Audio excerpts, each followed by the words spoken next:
আসসালামু আলাইকুম। সকাল ৯টা বেজে ৩০ মিনিট। আজ রবিবার। বাংলাদেশ বেতার কক্সবাজার স্থানীয় খবরে স্বাগত জানাচ্ছি নাইজিন হুদা প্রমি। আজ ১৪ ডিসেম্বর শহীদ বুদ্ধিজীবী দিবস। এটি বাঙালি জাতির ইতিহাসের সবচেয়ে বেদনাবিধুর অধ্যয়নগুলোর একটি। ১৯৭১ সালের এই দিনে বাঙালি বুদ্ধিজীবীদের উপর চালানো হয় নৃশংস ও বর্বরোচিত হত্যাযজ্ঞ।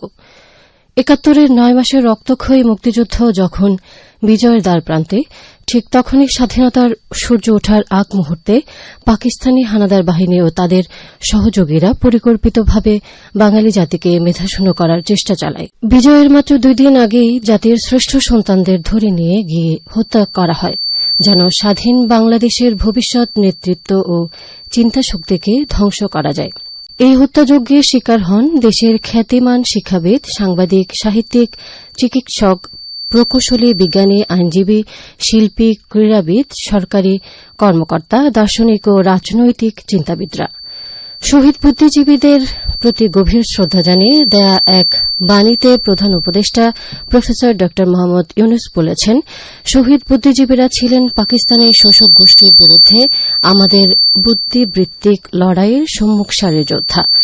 শহীদ বুদ্ধিজীবীরা স্বপ্ন দেখেছিলেন একটি গণতান্ত্রিক, উন্নত ও সমৃদ্ধ বাংলাদেশ গড়ার।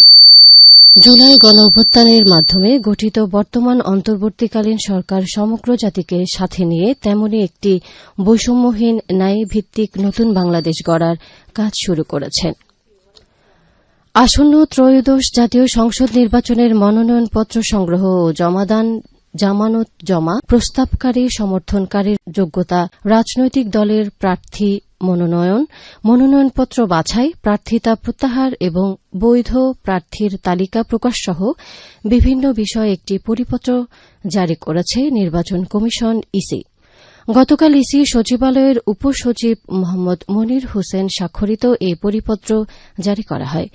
এতে বলা হয়, ত্রয়োদশ জাতীয় সংসদ নির্বাচনের তফসিল ঘোষণার পর সম্ভাব্য প্রার্থীরা রিটার্নিং অফিসার বা সহকারী রিটার্নিং অফিসারের কাছে সরাসরি দাখিলের জন্য মনোনয়নপত্র ফর্ম সংগ্রহ করবেন।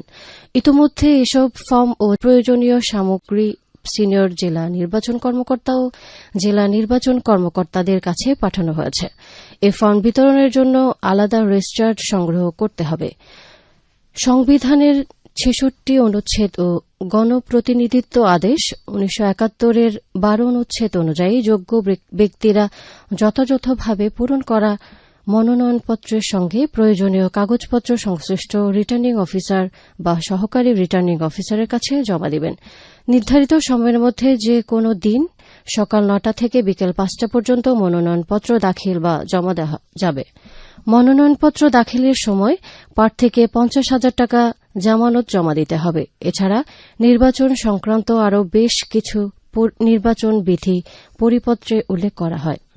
আসন্ন ত্রয়োদশ জাতীয় সংসদ নির্বাচনকে সামনে রেখে কক্সবাজার সদর, রামু ও উখিয়া থানা এবং হোয়াইকং পুলিশ ফাঁড়ি পরিদর্শন করেছেন police super ANM Sajidur Rahman. Police super গতকাল পরিদর্শনকালে সংশ্লিষ্ট ইউনিটগুলোর সার্বিক কার্যক্রম, আইন শৃঙ্খলা, নাগরিক সেবা ও নিরাপত্তা ব্যবস্থা পর্যবেক্ষণ করেন।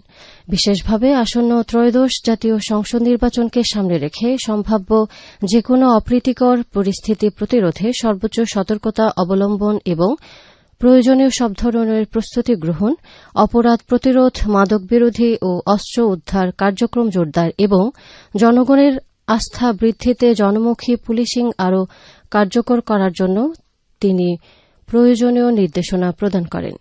পুলিশ সুপার শান্তিপূর্ণ, গ্রহণযোগ্য ও নিরপেক্ষভাবে নির্বাচন সম্পন্ন করতে সার্বিক প্রস্তুতি নিশ্চিত করার উপর গুরুত্বারোপ করে সংশ্লিষ্ট ইউনিটগুলিকে দায়িত্বপরায়ণভাবে কাজ করার জন্য দিক নির্দেশনা দেন। এ সময় অতিরিক্ত police super Ukhia circle Mohammad Rakibul Hasan সহ থানা ও পুলিশ ফাঁড়ির ইনচার্জ উপস্থিত ছিলেন। কক্সবাজারে ১৬তম বাংলাদেশ ফিজিক্স অলিম্পিয়াড ২০২৬ আঞ্চলিক পর্ব অনুষ্ঠিত হয়েছে। গতকাল কক্সবাজার সরকারি কলেজ মিলনায়তনে বাংলাদেশ ফিজিক্স অলিম্পিয়াড কমিটির আয়োজনে লিখিত ও বহুনির্বাচনী পরীক্ষার মাধ্যমে এই আঞ্চলিক পর্ব অনুষ্ঠিত হয়। এতে প্রধান অতিথি ছিলেন কলেজ অধ্যক্ষ প্রফেসর আমিরুল আনোয়ার চৌধুরী। প্রধান অতিথির বক্তব্যে অধ্যক্ষ বলেন, শিক্ষার্থীদের মেধার বিকাশ ঘটাতে বিজ্ঞান শিক্ষার প্রতি অধিক মনোযোগী হতে হবে। এ সময় আঞ্চলিক সমন্বয়কারী প্রফেসর মফিদুল আলম সহ সংশ্লিষ্টরা উপস্থিত ছিলেন। পরে বিজয়ীদের মেডেল ও সার্টিফিকেট প্রদান করা হয়।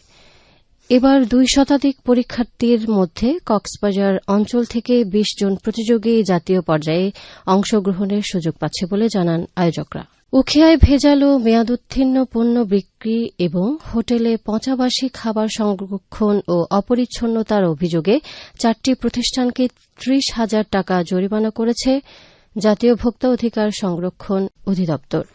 গতকাল উপজেলার মরিচা বাজারে জাতীয় ভোক্তা অধিকার সংরক্ষণ অধিদপ্তর কক্সবাজার জেলা কার্যালয়ের সহকারী পরিচালক হাসান আল মারুফের নেতৃত্বে এই অভিযান পরিচালনা করা হয়।